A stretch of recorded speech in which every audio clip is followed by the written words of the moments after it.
Hey, y'all. Pastor Dave Marsh here at Crossroads Church, and it's been a while since we've done a podcast. I hope you're having a great summer. Earlier in the summer, we did a series of podcasts talking about some of the different education options here in beautiful Garrett County, and we wanted to pick back up on that series with our special guest today, Chelsie Manges. How are you? I'm good. Thanks for having me. Are you having a good summer? We are having a very good summer, but as always, it's going very quick. Yes.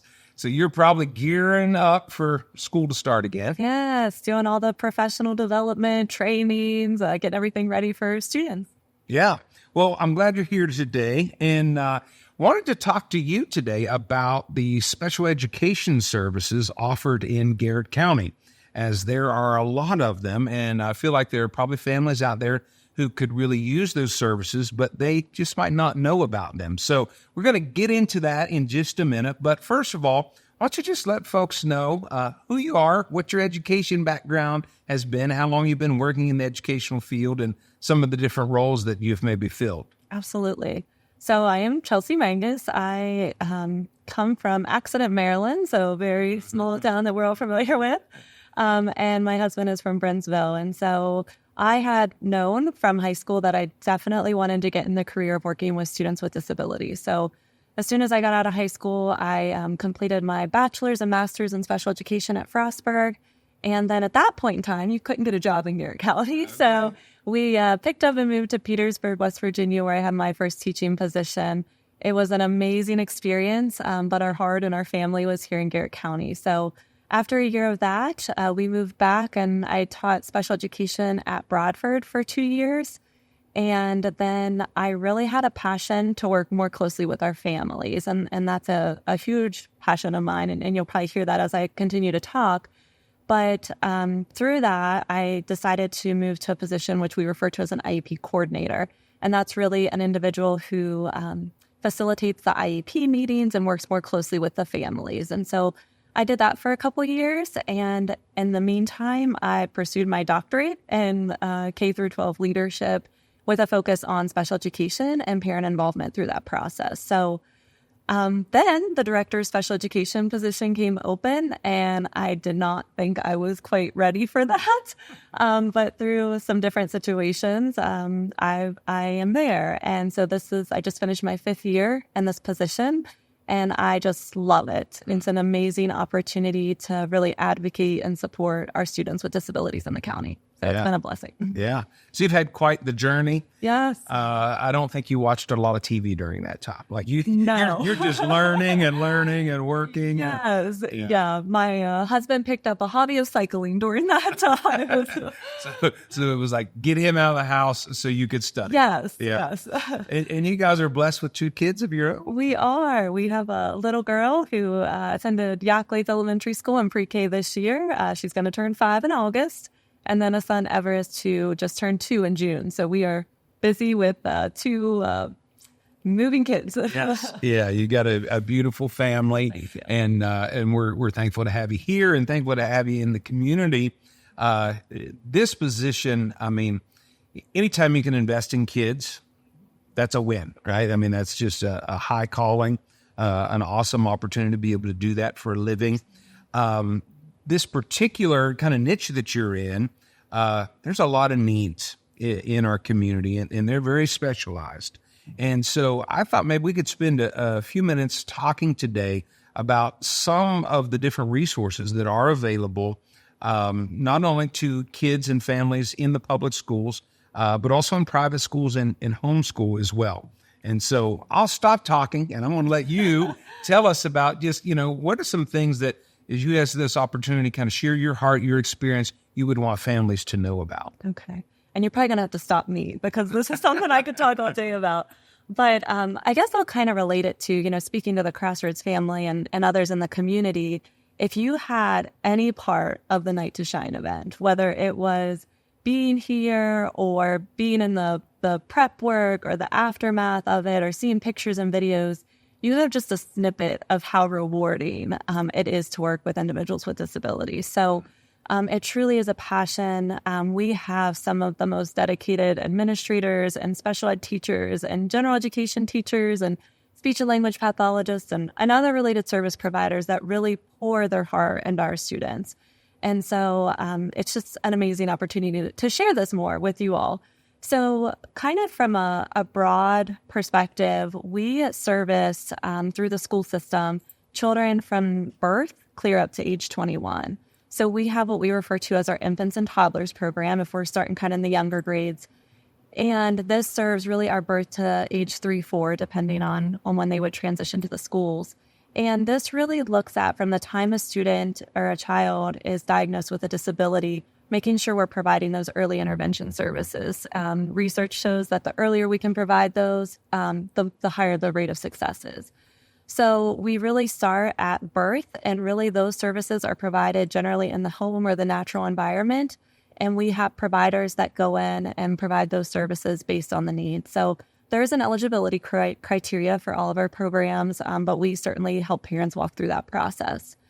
So if their child is eligible, then we provide services based on whatever those student needs are. So I kind of mentioned some of those earlier, but anything from academic services, if there's a developmental delay, through speech and language services, occupational therapy, physical therapy, vision services, orientation and mobility, and the list goes on just based on what those student needs are. So then when students enter our school system, we also provide services from pre-K or pre-K 3 up to 12th grade or until student age is out at age 21. And so once again, those are services that are individualized based on whatever those student needs are and what eligibility they meet the criteria for. And so a lot of that looks like providing additional support in the classroom, adapting instruction really to meet the unique needs of that student based on their disability. And then also a lot of those services that we provide that we refer to as related services, but speech and language and so forth. So making sure that really students have all the support that they need to be successful and meet those same benchmarks that their peers are meeting.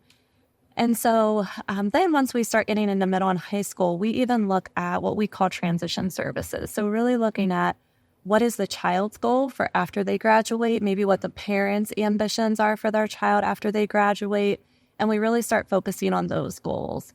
We also work very, very closely with outside organizations and agencies, so DOORS and DDA, and there's a lot of acronyms in special ed, but we can certainly explain that to families as they're more interested. But really making sure that they're connected with those agencies, so when their child exits or even before, they're connected with all the supports that they can take advantage of here in the community as well.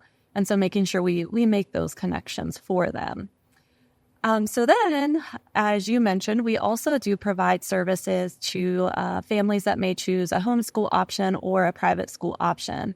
And so what that looks like is at the beginning of every school year, we invite the private schools to a meeting. It's a very collaborative meeting where we really talk about what their needs are, what their concerns are through the students that attend their school. And then we kind of have a conversation about what services they would like us to provide. So we don't provide the full continuum like we would in a public school. However, we do negotiate or have that conversation with them about what services they want to prioritize for their school.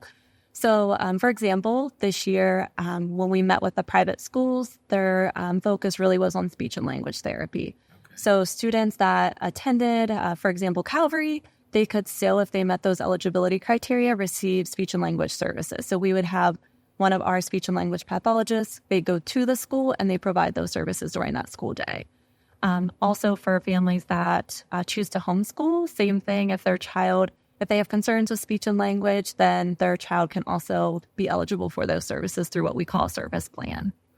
So it's a full wraparound of services, and it's really a community outreach to make sure that all of the students in our community have what they need to be successful. That's awesome. I think for families, if you have a child with special needs, there's some fears, there's some concerns. How will they do in school? Will my child get the education that they need? And I think one of the things that I hear from families who attend our church and in the community, because we have such a robust offering in special education services in Garrett County, you really help, and those who work with you really help to quench some of those fears and come alongside not just the student, but really the entire family and say, hey, okay, we've got some challenges, but how are we going to navigate through these challenges? And what I love is the resources we have in Garrett County really help families do that. Some of the things that you all offer and the challenges that you help families overcome, I mean, you really sit back and you look at that and go, this is amazing that, someone who started in life and yeah, they've got some difficulties and you wonder, what is their life going to look like when they're 10 or when they're 15 or, even up into early adulthood. You guys have really helped come alongside those families. So thank you. I see what you do. It's not just a job. It's really a ministry. You're serving these families. Absolutely. And we see it as that. And I appreciate that. And I'm glad you bring up the family support side of it, because that's another huge component of our role through the school system, is really making sure our families have that support. As you shared, it is a very different experience from children or from parents that have typically developing children. And so, for example, a lot of our families don't go to the movies because of their fear or concern with how their child might react or how others might perceive their child in that environment, or go out to eat or be able to experience some things that maybe we take for granted. And so we have even it's called our family support program, and Tracy Brenneman helps facilitate a lot of that. She's also a member here at Crossroads. And really our mission through that program is to have trainings and supports in place for our families. And so some examples of that is we partnered with Garrett Cinemas. We did a sensory-friendly movie where we kind of just rented out a whole room in the movie theater. We invite the families in. All of our events are free to our families, and they could enjoy a movie and just kind of relax, not being worried about if their child's making vocalizations or needing to get up and move throughout the movie. It's really just a safe space for our families. And we also do trainings such as behavior trainings or autism trainings, really to build our parents' capacity and making sure that they feel confident when supporting their child. And so it's really a amazing wraparound of services that we can offer. And then this past year, we had some families say, hey, we really are concerned about our child's safety, just, as any parent would. And so they said, is there any way we could train our community on how to respond to our students? And so we just wrapped up in May and June. We did a very robust fire department training where we went around and trained all the fire departments on how to respond to students with autism and other disabilities. Wow. We provided all the fire departments with sensory kits so that when they respond, they have all those tools that they need that they can pull out.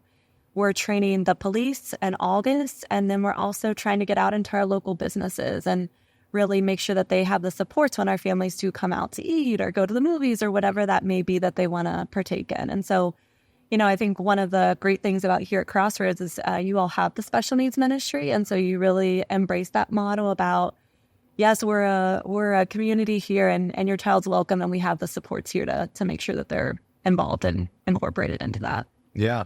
Well, what you're doing is, it really extends beyond the classroom and just some of these different things that you're talking about into the community and helping these families be integrated and be a part of the community, because they're a wonderful, beautiful part of the community. And if we can do whatever we can do to help support them, that's our goal and that's our mission. So thank you for what you're doing.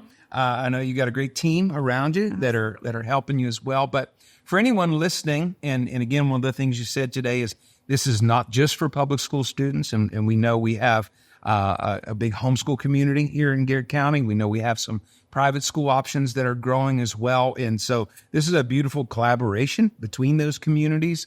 But for anyone who's interested in the services that you offer, how would they get in touch with you, or where do they start kind of to walk down this road? Right.